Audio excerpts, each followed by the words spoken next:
I'm not even in the shot. Where'd he go? Somehow the camera got bumped because I was in the shot. Hello, everyone. Welcome to the Red Couch Theology Podcast. Sit closer to me. No, I don't know why. Someone bumped the camera on the way by, probably. Oh. So tell me when it's... This is very well planned. You're good. You're in the shot. Yeah. This is how... You've never been on our show before. I have once. Well, you've never watched our show because this is how we start almost every episode. I always cut that off of YouTube. Well, hello, everyone. And I'm distorting my microphone. That's strange. We're throwing together a podcast here a little bit because Alex is drowning. No. Not literally. Not literally. He is, his house is leaking right now. And so he's in the basement. He sent us, maybe I can find the photo so I can share it with everyone. It was a sad photo. Yeah. Yes. He was drenched. I'm going to see if I can find this poor, sad, pathetic Alex photo, and I'll share it with you all in just a moment here once I get this fixed. Buddy. And we'll escape this. But that's why Jessica and I are here. Yes. So, oh, yeah, there's that too. Two other people. All right. So here's poor Alex. We're going to go. If you're listening on the podcast, you won't see it. Look at that. Poor buddy. He looks very waterlogged, but drinking warm coffee, I suspect, or tea. He has a leaf stuck to his forehead. So before we continue, why don't you introduce yourselves a little more thoroughly? I think you've both been on the podcast, but for those who haven't seen you yet, would you introduce yourselves? Sure. I'm Jessica Rest. I'm the director of pastoral care at South Fellowship. So I do not take care of the pastors. I help meet the needs of our community, both the body of South and externally, in physical and spiritual ways. And I am Teresa, and I'm the communications director here at South. And I have both Aaron and Alex as my bosses. So that's a fun roller coaster. That's of a ride. terrifying. Why would you do that to yourself? just glutton for punishment. Yeah. But yeah, it's been really fun. So I get to work behind the scenes a lot on this kind of stuff. But sometimes we get to be in front. And so And here we are.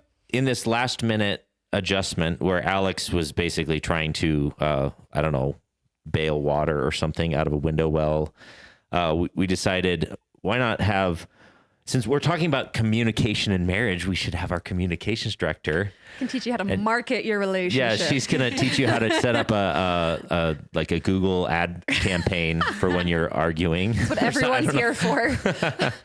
We're going to make presentations to help you win arguments.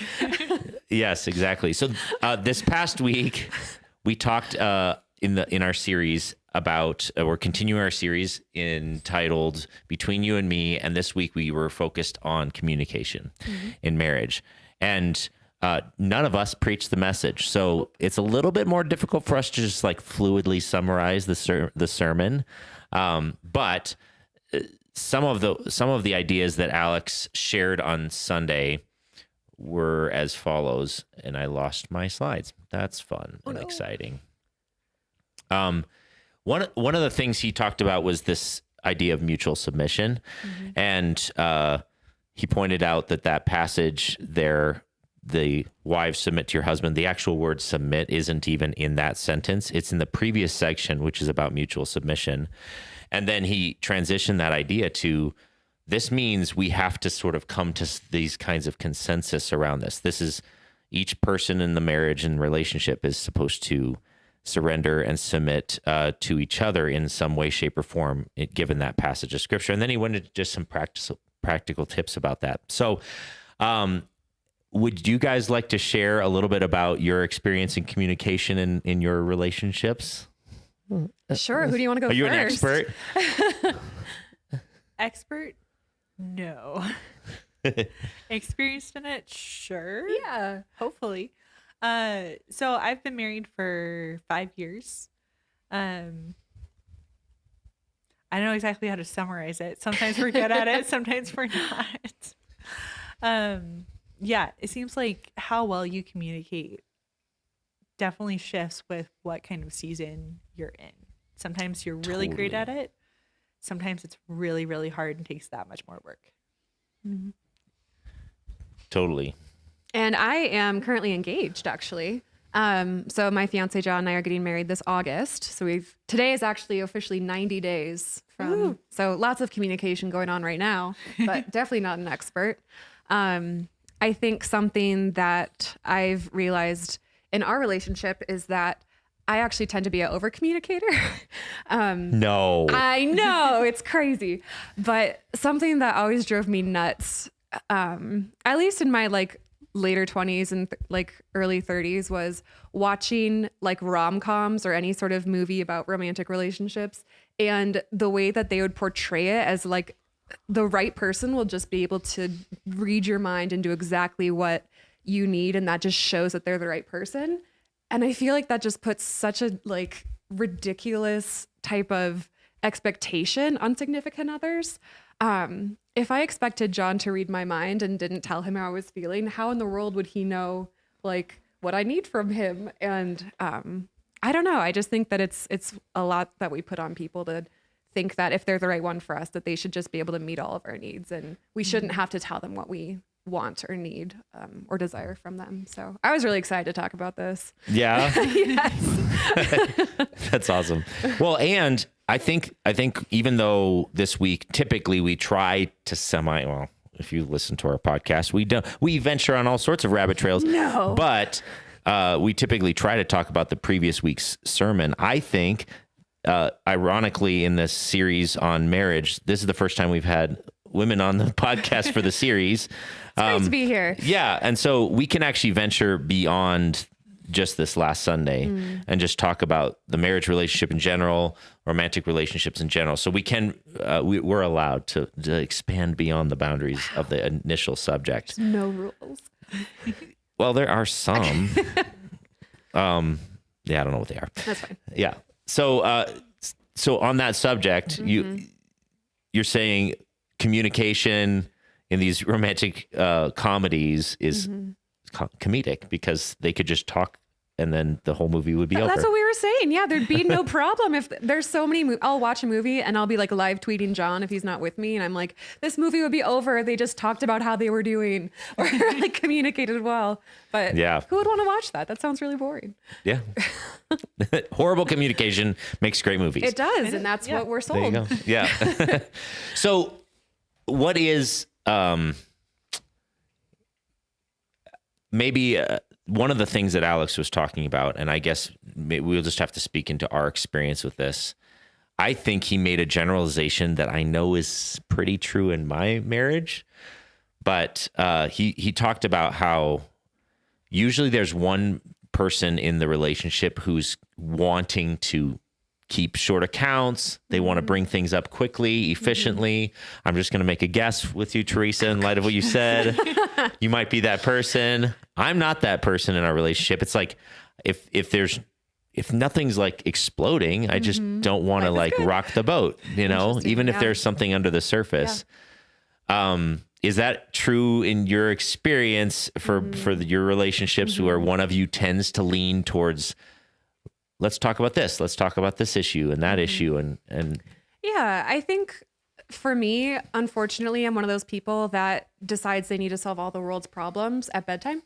So it'll be like 9:30 at night and I'm just like, oh man, I need to like solve all these things. And if we're hanging out, it's like, let's talk about finances. Let's talk about future stuff. And he's like, my brain shut off an hour ago. Like, I'm going to go home now. Like, so I've had to learn, like, when it comes to communication, you want, at least I'm still so new to this, like especially compared to you guys, but like, if we're going to have like this serious conversation, let's do it when we're both like in a good mindset. Like we've both eaten and are well rested and are just in a good place rather than like, oh, well, we need to solve it right now. And it's like, do we? Like, we can decide to like put this off until we're in a better place.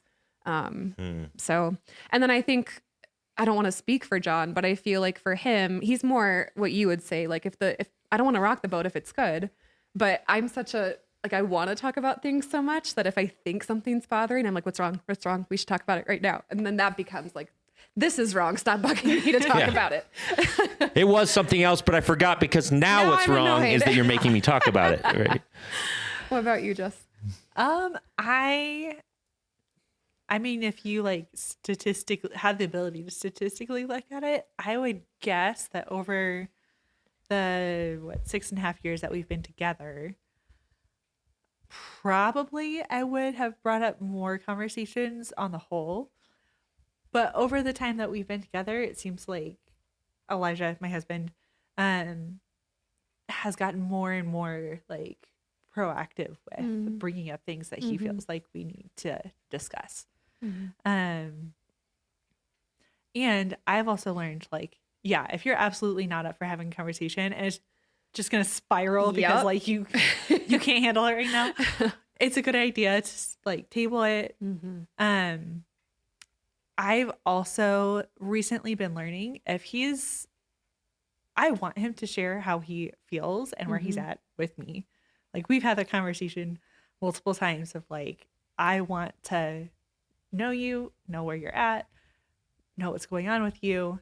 And if he's taking the time to share that with me, even if like it's not something I want to hear, I need to be willing to give him that space to do what I've asked him to do.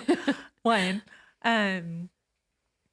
but also respect that he is willing to be vulnerable with me in those moments and honor that, even if it's not like my ideal time or emotional state to hear it. And like, there's a balance for that, of course, having discernment in the moment of, is this going to be a helpful conversation, or am I going to like torpedo this thing and it's going to spiral, make it worse? Like, that's a case by case basis, right? We're talking all things being equal, and probably most of the conversation that we're going to have today. But yeah, well, like I said, I'm actually really pretty bad at this one because I don't want to rock the boat, and I have noticed, and maybe this is like one observation for you. It hasn't helped me much because I can see it, but I don't fix it. I've noticed like a problem. in seasons where I have less stressors in my overall life, I'm more open to deep, heavy conversations. And so like, during the summertime tends to be a little bit lighter weight workload. I'm not in school at that time. Or when I was on sabbatical, we covered so much ground on heavy, hard conversations about parenting and our marriage and finances and how we want to manage our lives and all these different things. And then during a busy season, I am probably I know I'm maddening for my wife to try and communicate with, because I'm like, if it's a challenging conversation, I have no margin left for hard things because I'm buried. And that's, so the tip is, don't be like me.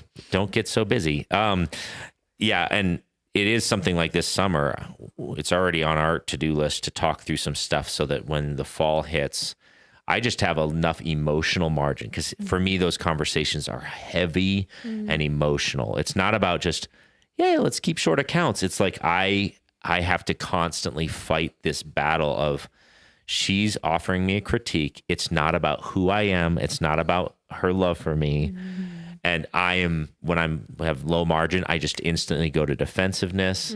I instantly go to, why are we talking about this? I don't have space to fix another thing in my life because everything else is falling, and on and on and on. So anyway, that's one of the challenges. And this is where one of the things Alex landed on Sunday. And I think maybe we could speak to this and offer people some advice. I don't know. If we said that generally speaking, one person in the relationship tends to want to keep that shorter account, it can be so disheartening. And, this can happen so consistently over the course of a marriage, where you have one person saying, I want to go deep. I want to grow this relationship. I want to cultivate it. And they won't engage. In seasons of my marriage, I'm sure that's how Allison felt. And so how do we either help that person who's wrestling with that? Is there any wisdom in the scriptures that can offer us how to engage when I'm all in and they just aren't? And vice versa, the person who's saying, I don't have the margin for this, or whatever the excuse they have, like the excuses I gave for myself. How do we like shake that up to say, no, this is worth engaging? I mean, I have lots of thoughts on that. Yes. I love it. I love it. I mean, there's like 6 questions in that one question. Oh, That was a lot. Sorry about that. One aspect, you're in a season. Seasons change. Mm-hmm. The season that all things being equal, the season that you're in right now and the way things feel right now aren't inherently just how the rest of your lives together are going to be. Mm-hmm. How you are going to feel for the rest of your life, how they are going to feel for the rest of their life, just because they're in a season where they do not have the emotional capacity to engage in the way that you really wish and hope that they would. It doesn't mean that that's just them forever. Again, all things being equal, I don't know every specific relationship scenario of people who are listening right now. And that doesn't mean it doesn't hurt if they're not meeting you in the way that you hope and wish and dreamed of and even have communicated multiple times before. But it doesn't necessarily mean that like this is just your marriage forever now. Like Alex shared the story of the couple that he knew in Michigan. The wife asked them to break the marriage. Yeah. Yeah. The guy said, "Oh, we're at a 9, maybe a 10. This is amazing." And the wife's like, "No, we're at a 1." And then they had to work that out. I think sometimes the default is like, "Oh my gosh, we're not at a 10. We're supposed to be at a 10. Why aren't we at a 10? This feels bad. Our marriage is bad. Everything's falling apart." It's like, yeah, there might be problems. It's 2 sinful people in a relationship together. There's probably something there. But just because your marriage might not be at a 10 right now doesn't mean there's no hope. There's no turning around. This is just forever going to be at a 3 or something. And that's all you get unless you go find someone else. So yeah, I think 1, acknowledge the season and that season isn't forever. I think 2, you were talking about how, Aaron, you know that this is how you respond. You don't necessarily fix it all the time. Yeah, that's the word. No, I was joking with Alex last week. I'm starting to get to the place where I'm wise enough to see that the stupidity that I'm making, but I'm not wise enough to fix it. But That's the first step. yeah, you notice it's You're well on there. your way. You've done the work to notice it's there. Notice how you respond to things. And like, you've figured out with Ellis and a couple other solutions of like, okay, you can't have a conversation right now. In summer, though, you emotionally are going to be at a better place and mentally you're going to be a better place to have some of those hard conversations. And you already have a plan for that. So doing the work in your own self, whether that's counseling, Yeah, that's prayer, huge. there are other options than those 2 things, but that's all I can think of.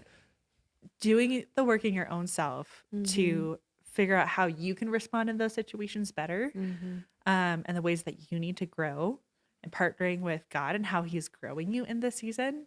Like, that is something that you can do even if your partner is not engaging in the way that you wish they would. Yeah, it's huge. And I think the other piece, like, there are definitely conversations you can have, ways that you can encourage them to be a happy, healthy person, ways that maybe you can talk about, you know, do I need to take something off your plate so you have more space? All of those things. Ultimately, it's on them to deal with their own stuff. Like, even if you drove someone to a therapy appointment, you couldn't make them go in the building. You couldn't make them learn or apply anything that they're like working on. You can't make someone grow in their communication skills. You can't make someone grow in their coping skills. You can't force someone to have the margin to be the person that you wish they were in the moment. Yeah. That's between them and Jesus. I remember that you and I talked about how you can lead a horse to water, but you can't make the horse talk about its feelings. Yeah. Like, even if you could see all of the things that would just be so helpful if they just did the thing, you cannot make them do that. That's good. They're a human with their own free will. And you love that about them, usually. But some advice that was given to me that I found really helpful is do the things that you can within reason, but also pray and ask God to work in their hearts and send them unexpected messengers. Because sometimes even if everything that you see is like true or helpful or right, they might need to hear it from someone who's not you. And that doesn't, again, might not feel good, because if you're their partner or spouse, like, you would like them to listen to you. Yeah. But so sometimes can you unpack that? Their voice. Yeah. Unpack that concept, unexpected messengers. You just threw that in there. Can you explain what you mean by that? I'm going to give credit to my wonderful counselor who gave me that advice. Our counselor. We got the same counselor. Nice. Well, now I want to go because you guys are great. So there you go. This podcast is sponsored by. Yeah. Yeah, that God would put people in their path to help encourage them to grow, heal, take those steps that they might need to take, that I cannot be the person to encourage or nudge in that area anymore. Like there are definitely areas in my relationship, which he knows I'm on the podcast talking about this right now. So it's okay. Hi, Elijah. If I were to keep bringing up certain areas, it's going to cross the line into I am nagging him to do things that ultimately it's up to him to make that choice. And it's at the threshold where if I keep pushing and poking and prodding, even if I think, no, like this will be good for you to do it, it's going to pass the line into unhelpful, unhealthy, probably encourage him less to do it than it would have otherwise. But ask that God would put people in his path, in their path, in whoever's path, who would be able to be that voice to encourage and speak in a way that he will hear and will resonate and will maybe help encourage the other person to take those steps that you probably just aren't the person right now to encourage them in that way. But we're supposed to be everything for each other. The bestest of best friends, the primary source of contact. Being devil's advocate right now. I am. Well, what you could do is like go tell Aaron, like, hey, I need you to go like bring this up to Elijah, just nonchalantly. And then I just randomly snag Elijah. He's like, I know where this came from. This is a very specific messenger I have chosen. We're coming for you, like, no, just I have no idea what she's talking about, but It's probably good. Yeah. But I mean, we're not meant to just be fulfilled through one specific person. Yep. We're not even meant to be fully fulfilled through human relationships. Exactly. Like our primary relationship is with God. Yep. We're created in the image of God with a need and desire for him first and foremost, and a need and desire for human relationships in marriage or many, many other iterations of relationship. Yes, totally. Yep. Which I think that's been a theme that's kind of popped up subtly, different points throughout the series, is when things go wrong or in a tense direction or in an unexpected direction in a marriage relationship, it is not necessarily a sign. In fact, it probably isn't a sign initially that this isn't working, we've got to get out. It's actually an invitation from God to say, one, trust me more. Like, I love that idea of, there's been times in my marriage where, and I know Allison does this with God as well, where I'm so grateful that she follows Jesus and that I follow Jesus and that he's a partner in this relationship, because I can go into the other room and say, God, you got to talk to her, because I can't anymore. Exactly what you're saying. And I know she's talking to you and I know she's listening to you. And that is now I know not every marriage has that scenario where the other partner is not engaged in their relationship with God, but it is a beautiful gift to know that she's talking to Jesus, and maybe he's intentionally not bringing it up because I'm wrong. So, and that's fine. That's his prerogative. But it's so comforting to say, God, please, can you move in her heart or bring someone along or whatever? And what it does is it takes the tension and it diverts that intention towards me growing in my relationship with God rather than in destroying the relationship. It's such a gift. So can I say something? You said the word nagging, and I right away was like, oh no. I am a control freak, and I love to get things done way before the deadline. And I know, I know, it's crazy. That's something that, like, I know going into a marriage relationship, I'm really going to need to, like, know to like simmer down and not have that be like always like just, hey, is this done yet? Is this done yet? Especially when you're in the season of wedding planning and there are just a million things to do and it's just overwhelming. Like it's like a part-time job on top of your regular job and social life that you don't get paid for and you pay a lot of money for. Yeah. Yeah. But I know just like from my experience, like it was always, and John's a 7. He's like you. Like he gets things done. Like he's a responsible human, but he likes to have fun. And he's really like, and I'm like, fun. We don't have time for that. Yeah. You have to put like fun on the calendar, Basically, like yeah. undesignated time for you to be you. But something that I've learned in this, it's like knowing that we both like, it's been good for us because it is helping each other, like us grow. Totally. And maybe there's like some disconnect there, but it's teaching us like, no, I need to like learn to like be more in the moment and to like not rely just on getting things done and to trust. And, but something I've gotten a little bit better at is like, if there's something that I want him to do and I feel myself bringing it up and he's such a crazy, like he's such a busy person. Like he's got so much on his plate. So I understand. But we've had to do like, okay, if it's not done now, let's schedule a time when we can plan on it being done. So then it's not like a whole month of me being like, is it done yet? Is it done yet? Is it done yet? It's like, okay, we said that by this time it would be done. And then I'm going to check in. And it's not me asking every single day. So I hope that I get better at that. Yeah. I don't know. Is that something that you guys are good at? Is that something that we're good at? Yeah. Maybe not. But that sounds great. You're already learning and you're not I'm even married trying. yet. Yeah. So we actually did get a question this week, and it's partially connected to the theme, and I better pull this up so I don't misquote it.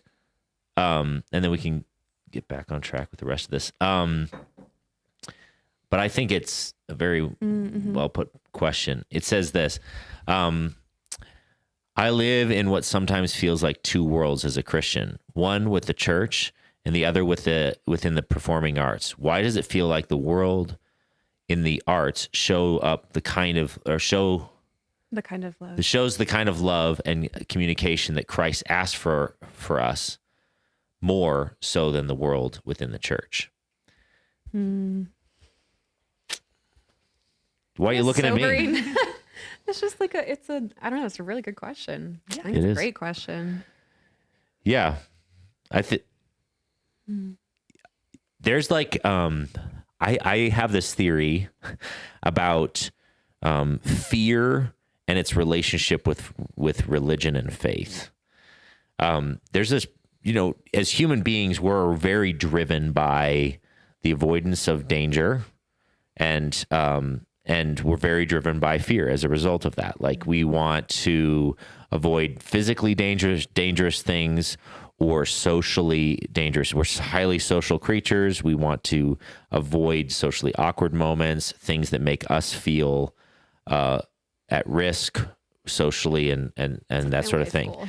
And then we're also driven by, if you're a religious person, you're especially if it's I think it's a natural inclination, but we're driven by this fear of the future and what's going to happen in our eternal state. Are we going to hell or heaven? And all of these fears that drive someone who adopts some sort of religious framework.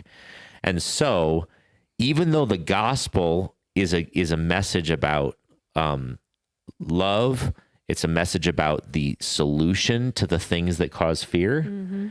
It's so unbelievably easy to start to twist the commands of Scripture from recommendations and invitations to life and twist them into formulas to get out of the bad place.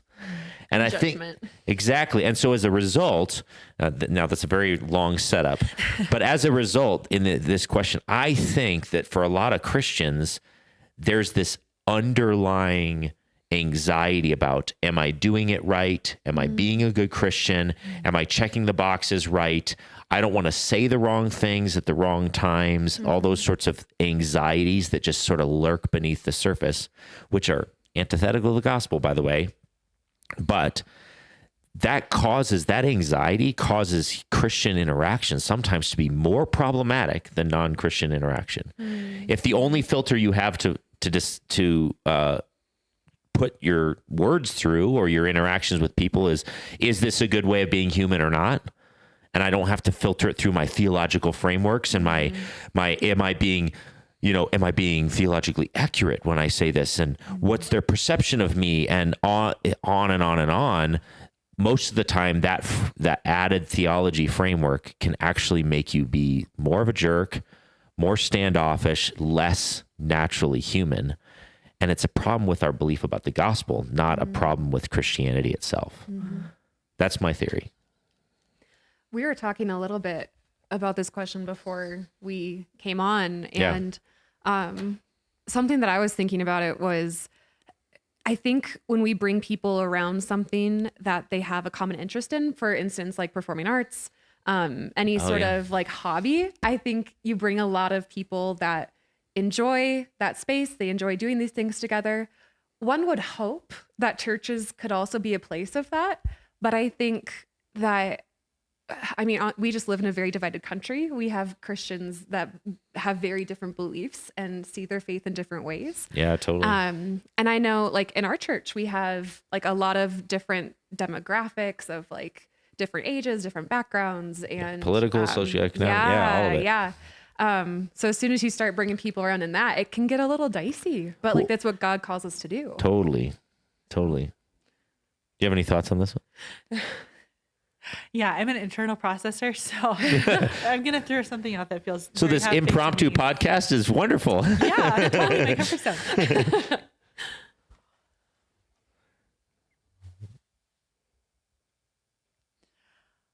I think, I mean, this is how far I've gotten in my processing.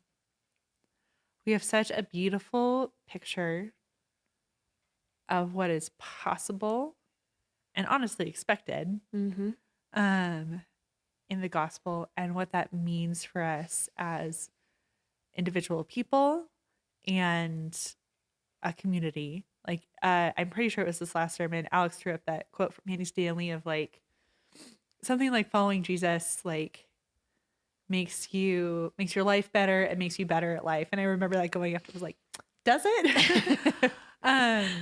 Like in theory, yeah, like it should 100%.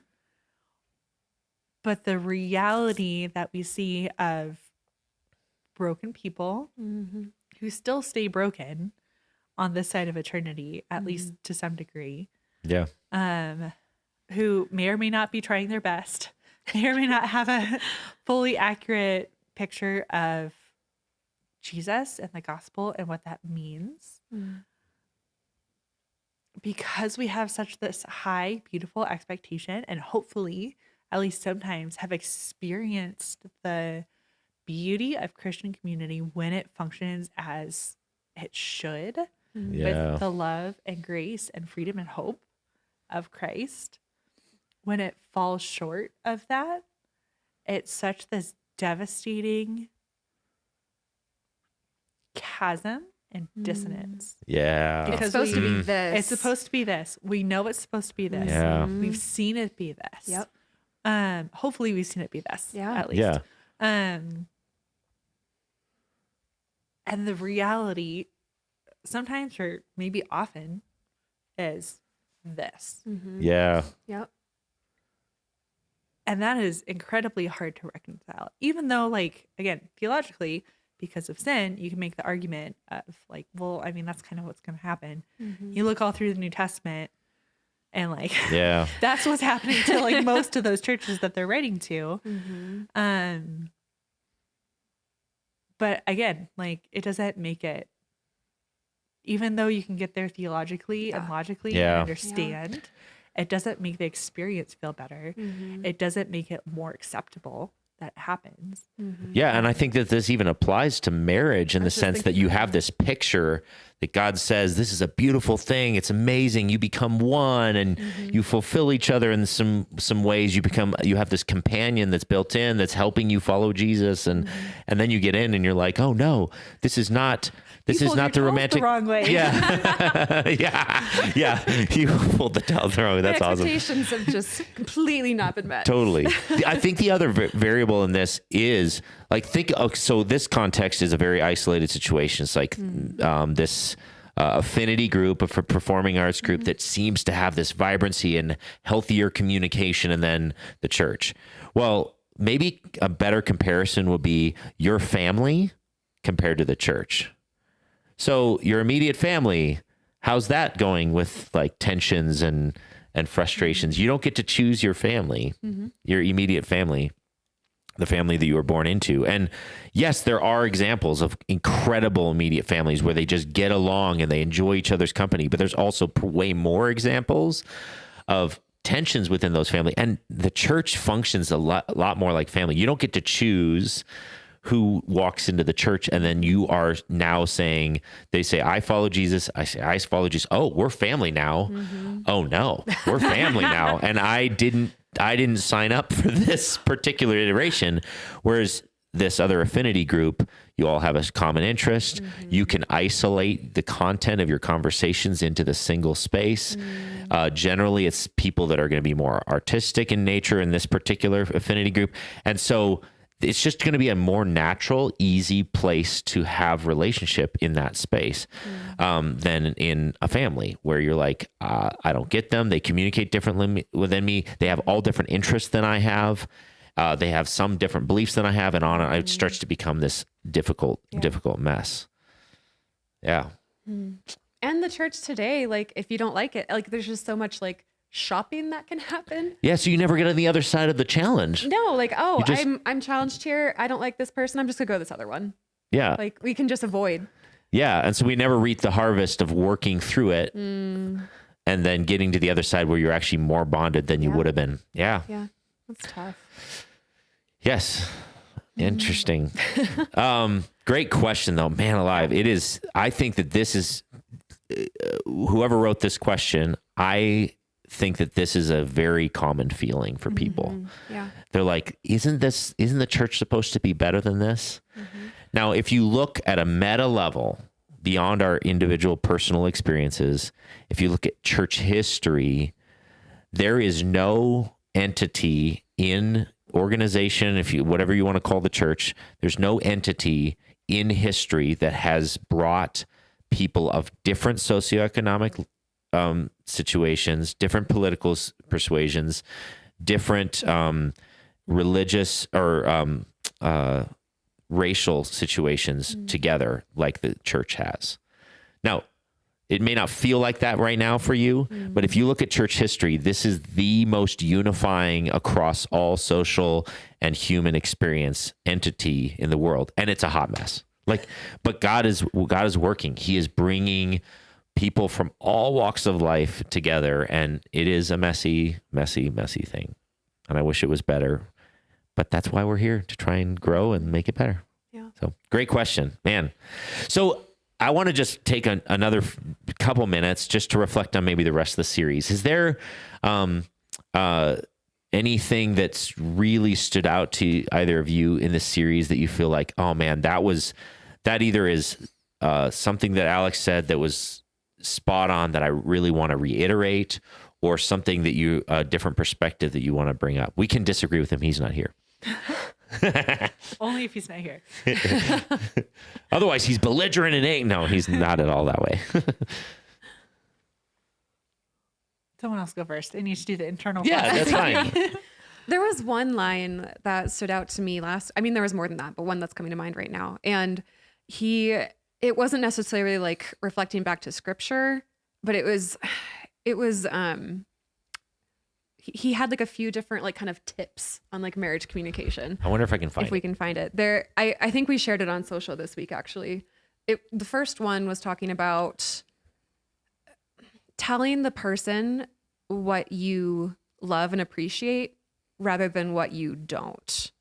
Like it was kind of taking, rather than being like, why don't you ever da da da da da, or like, why can't you just XYZ? It was like, I love when you do this thing. Like I see the love of Christ in you when you treat me this way and act towards me in this way. Tell each other what you want rather than what you don't want. Yeah. I just thought that was really wise. I don't know where that'd come from. Maybe it's just Alex Walton's brain, or Alex Walton's brain, but yeah. I just thought that was really good, because it can be so easy just like if, our marriage isn't good, like we're not a 10, like, we need to fix the problem, focus on the problem. And sometimes it's just good to like celebrate the good and not Totally. it's always a balance. Like you said, like you don't just want to be like head in the clouds, rose colored glasses. We're not going to talk about the hard stuff, but I think it's important to keep that balance and like, yes, like we're going to work through the hard stuff, but we're also going to celebrate the good stuff. But, are you still internally processing? A little bit, yeah. Okay, I can see it in your eyes. Well, so for me, we already actually talked about it a little bit in this episode, so I won't linger on it too long. But this, I think that it's partly God's kindness to take a relationship like this, and you're naturally drawn to each other, especially as the relationship starts. But then as things get challenging, it's this invitation to then transition some of that energy towards growing in a relationship with God, that's the thing. It came up again in Alex's message this week. It came up the week that I preached. It's this Alex keeps using this phrase. Relationships are hard work. Let's work hard on a relationship. And I think that it's supposed to be that way. If in some sense, this is a refining relationship. It's not supposed to just be like a cakewalk. If it is, that's fine. And praise God if it's just super duper easy. You guys never fight. You never disagree on things. But just know that God will use something else in your life to help you grow or refine, or you will just be a less characterful person. I don't know, what's the word for that? Less full of high quality character. Our marriage isn't hard. We're going to be less human. What? No, okay. Marriage isn't hard. Watch out. Something else is coming for you. The other shoe will drop. I want to get your opinion. Oh, do you have any other thoughts? Processing?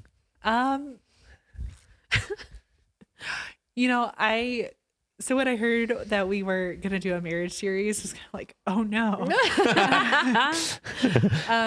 Having sat through a number of marriage and family series in churches, not necessarily South, but churches before, as a single person at the time, and heard and received a lot of input to what marriage is supposed to be from various sources. I was kind of bracing myself because that can often feel very prescriptive, shaming, and without a whole lot of nuance.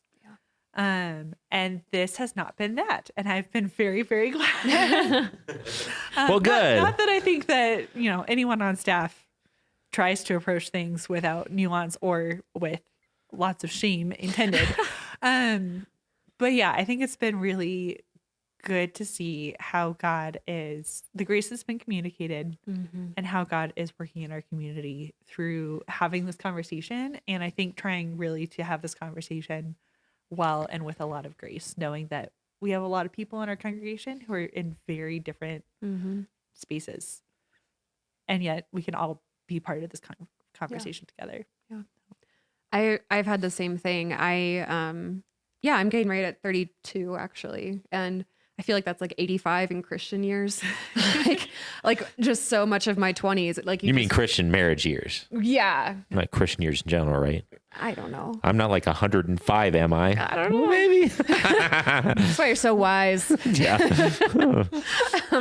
But I don't know. I had read this book. I forget the name of the author, but it was Breaking the Marriage Idol. Yeah. And it just really showed me how in Christian culture it can be like, just like put on this pedestal and like, oh, you're less of a person until you're married and you haven't made it until you're married. And I think I had to like unlearn that just from past teachings or just thoughts about myself. And like, I was kind of nervous about the series too. I was kind of like, what's this going to be? And maybe, I don't know, I can't speak for single people where I'm at now, but like being in that place for so long, like it's felt good that there's not the shame. There's not the shame of like, well, it's not the end goal of our lives here on earth. It's an option, but it's also not something that like we want to have any guilt or shame around. Like I never wanted it to feel like, oh, well, now I'm getting married. Now I have arrived. Like now you can really be part of our community. So I've just been thankful that it's been a place where Like, no matter, like, if you're single and want to get married, if you're single and don't want to get married, like, that was me for a while. And I don't know, like, it's just, I feel like it's been a healthy, well-rounded series. But Well, I didn't ask you guys just to compliment the series. I was hoping you were going to disagree Here's or all the something. problems. No, I'm just joking. I did talk to someone else who's single and who came halfway through the series because she was like, I did not want to go to this series. And then listened to one episode or one of the sermons and was like, and went back and listened to all of them. we were scared how to market it. I was like, how do we tell people like that this isn't just for like one little area? We're doing a marriage series, but it's going to be good, right? Yeah, it's like we worked on the description a long time on that one. Yeah, totally. But that's good to hear. So we're almost out of time here, but I do want to like circle back around to the subject of this week, which was communication in marriage. And I think I'm going to address that with this quote that Alex put up. And I'd love your thoughts on this quote. This quote is by Jordan Peterson. He says, marriage is either tyranny or chaos. And what he means by that, as far as I can tell, is when it comes to communication or making decisions, like in a marriage, you're constantly making decisions, even decisions you're not thinking that you're making, you are. How are we going to handle food preparation? How are we going to handle cleanup? How are we going to handle the decorations? How are we like? It's just this constant thing when you're living with someone and trying to interact with them, you're making these decisions. And his statement here is that every single one of those decisions will lean towards or naturally drift towards tyranny or chaos. And the alternative is negotiation in his argument. So tyranny meaning one person decides. Even if the other person says, you just decide, it's still tyranny. That means they've relinquished their participation in the relationship on that subject matter. Which is interesting, okay? Or chaos, no one decides, and it just goes haphazardly. Or the alternative is to say, let's have a conversation about this and let's decide. Now, he's not making an argument that the goal is to 100% eliminate tyranny or chaos, that you may decide what isn't tyranny is that, okay, this is something I really just genuinely don't care that much about. And so therefore my decision, my participation in the relationship is to say, well, yeah, whatever you decide that's totally fine. That's not tyranny. What's tyranny is I do have an opinion, but because I don't want to rock the boat, you decide. I'm just going to sit here and that's simmer. Tyranny. And yeah, I don't know if Alex shared this on Sunday. I was in and out of the tech booth trying to fix some stuff, but did he share about like the silverware drawer concept of this? I don't That remember doesn't sound that. familiar. No. Oh, really? Man, I thought that was a great illustration. He said, like, for example, how is the silverware drawer going to be organized? It can be as granular as that. You can just say, well, no, he manages the kitchen, I manage the living room. That's still tyranny. I call it. What do you guys That think sounds about great. that? How do you feel about, like, do you agree with this? I would say you should live with a lot of different roommates before you get married, and you'll learn how to compromise. Yeah. No, I'm just kidding. I just wanted to throw in that joke. I didn't have any real advice right away. And she's internally processing, so I feel like I need to go first. Totally. You can go though. I guess this puts a lot more pressure on communication. Yep. Yeah. Than naturally might feel. But his point is, once you have the conversation and you've at least stated your actual opinion about some of these things, then that issue is you've actually communicated and you've engaged in a oneness kind of being together. You've created a new world where you both have participated in make that decision, even with your silverware drawer. That's a lot of pressure to communicate. I love that you're actually doing our ceremony for the wedding, because you can just tell us all about this. Yeah. I told her I was just going to preach the message that I preached in the series. It'd be a It's long ceremony. 40 minutes long. It's not a big deal. I will say that I think there's something special about looking at each other's gifting and talents and saying, like, I don't know, especially, I just love it when it's especially like opposite gender roles and you're okay with that. That's just something that John and I love. Like, he's such a good cook. I'm a horrible cook. Like, and I'm happy to like go get groceries for it or like do cleanup and have that kind of like carry the other piece of it. And I like, he and I already talked about like, we want to have me kind of like overseeing the finances, but that's not something where it's like, oh, I'm just going to tap out. It's like, okay, here's a plan. Let's discuss it. And how can we work together moving forward? But of course, I'm not married, so that could all be a pipe dream. And I'm just don't even know what I'm getting into. So I don't know how much I can talk into this one. I don't think it's a pipe dream. I think you might just have that conversation multiple times. Yeah, that's fair. Yeah. Over I'll and brace over. myself forever. I mean, my guess is he's using these specific phrases of tyranny and chaos partly to provoke a strong reaction and then get people to like think about This is what only he's half of actually the saying. Yes. So part That's of my helpful. reaction is like, how helpful are these actual Yes. Let's get the whole actual phrases of tyranny and chaos? Because that feels very like black and white. Mm-hmm. Knowing that there's a second half to this quote as there in fact. Yeah. I think probably the reality is a little bit more nuanced than that. At least the first half of this quote.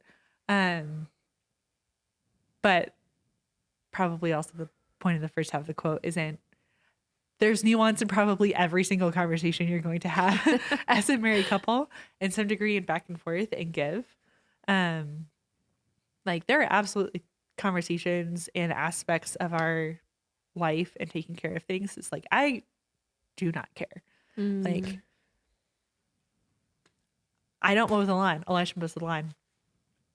I don't feel like I need to give input into how Do you or like even walk when alongside that gets him? done. We're doing this together. Right? Like he's run like, okay, like do we get a new mower? Here are the options. Buy me.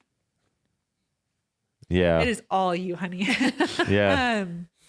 Which is probably more the middle aspect of it. But Yeah. I mean, also sometimes it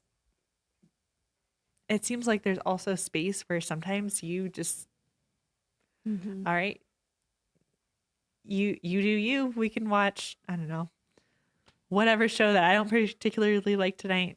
And maybe that's still in the middle, but Yeah, I I don't know. I suspect feel it like is. there's more of a spectrum than this feels like it's coming up. Well, yeah, and like he says, I can't find the second half of the quote to put on the screen, but that's okay.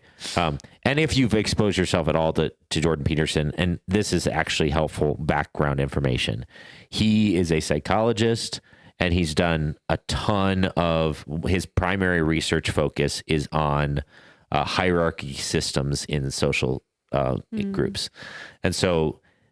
And his another subject matter that he's very, very fascinated by and has done a ton of study is like massive sociology studies on cultures and this sort of thing.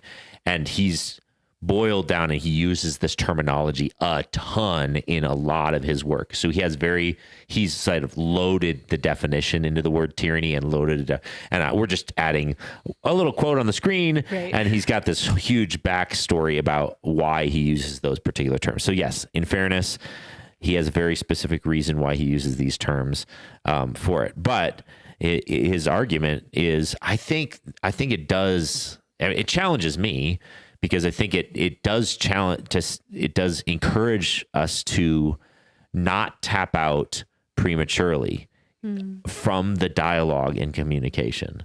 Because if you do, what you're doing is you're saying, I'm choosing tyranny or chaos. If I don't engage the conversation and just say, yeah, I don't care about this one, or and sometimes conversation is nonverbal. Like in your case, maybe you've never talked about the lawn. He just took care of it. You've never once, but yeah, I don't know. But it's if you had an opinion about it and you said, it's not my thing, but I'm just going to fester under the surface. It's a choice to say tyranny will reign in this particular area because I have an opinion about this. Yeah. There's a total difference between like not having an opinion or tapping out. Yeah. Like I can tap out if I get frustrated and I'm just going to like fester and get angry and not communicate and just be mad. And then the other disengage is if you both disengage, it's a choice to chaos. There will be we will deal with the lawn so haphazardly that, for that, or we're going to get fined by our HOA. Yeah, exactly. Like we just won't. And that creates chaos. And so I think it is a challenge, and it's a challenge for me because I oftentimes tap out of subject matters because I don't want to rock the boat. I definitely have an opinion, but you decide. Oh, it's like, I'm being humble. Yeah. Oh, no, it's not. It's not me being humble. It's me being, suppressing my opinion. And then I just become passive aggressive and I just sort of nitpick at my wife about something that I told her to decide on, which is just not fair. And now I'm preaching to myself. So it's like if John asks me what I want for dinner and I don't care and he brings something home and I'm like, I don't like this. It's like, well, you said you didn't care. Tyranny. Chaos. Yeah, chaos. Yeah. It's both. Any other final thoughts on that one? We've gone an hour. Yeah. Good job, us. Thanks. Our impromptu episode. Wow. We did it. Hooray. Any other thoughts? I hope Alex is okay with this. I hope his Basement's doing okay. Yeah. Yeah. If anyone has a sump pump they would like to lend to Alex. Actually, I think he was out getting an extra one, but, yes, poor guy. Thank you all for tuning in. Hopefully this was, yes. Actually, I have one more thing. Sorry. Yes. We're going go to for go it. slightly over an hour then. We talked a lot about communication, talked about doing your own work, helping other people or praying that other people do the work. We as a staff, like if you need to talk to somebody about your marriage, your relationship, you're not in a relationship, but still need to talk to somebody, like we're happy to have those conversations. We also have licensed counselors and mental health practitioners that we can refer you to. Give some good options if you feel like that would be helpful for you or your marriage or your family. Yeah. So we have it on the Church Center app, and you can also visit southfellowship.org/gethelp, and you'll find the link to that. Yep. Thanks for bringing that up. Yeah. It's good. That's you huge. don't want to be like, It's hard. It's hard. Good luck. Here are ways that you can try. Now do it. Yeah. Work harder. Yourself. Ways that worked for us Guilt, might not shame. work for you. Yeah, that's right. Well, thank you all. And thank you guys so much for jumping in with me. And I'm so glad that this actually worked out great. It was great to get your perspective, and we'll have to do it some more. You didn't want to do it by yourself? I didn't. I thought Allison should come on with you. I thought that would have been really cool. Maybe another time. Yeah, maybe. That would be fun. Stop. I'd be so scared because she's way better at most of this stuff, and I'd just be That's like, why I'm saying. yeah, okay. So fair enough. All right. Well, thank you all for tuning in, and we will catch you all the next time. And I will talk and talk and talk until I can find the stop button. Bye. Bye.